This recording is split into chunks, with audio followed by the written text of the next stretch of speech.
Te Waipunamu, le paysage façonné par les glaciers. La meilleure façon d'apprécier la beauté de cet étonnant paysage, c'est vu du ciel.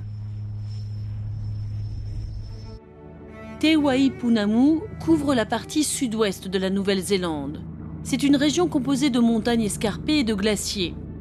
Le point culminant est le mont Cook, qui s'élève à 3700 mètres d'altitude. Ces sommets abrupts proviennent de la collision des plaques tectoniques.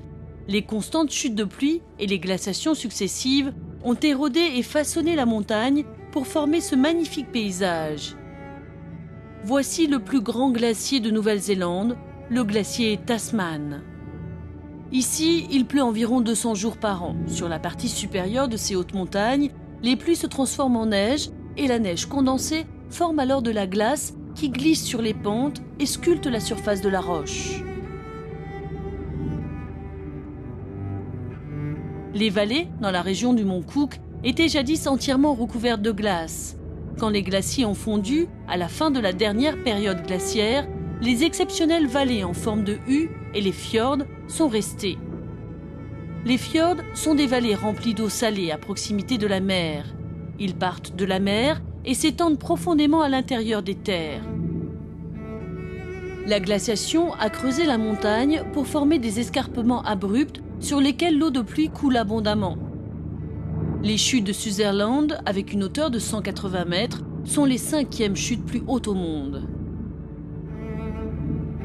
Les falaises se poursuivent sur 400 mètres au-dessus du niveau de la mer.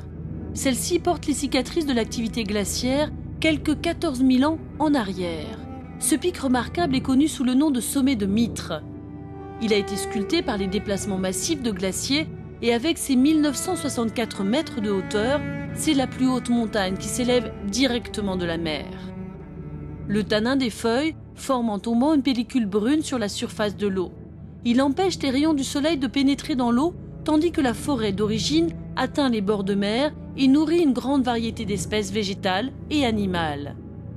Cet écosystème, absolument unique, fait vivre des créatures que l'on ne trouve qu'ici.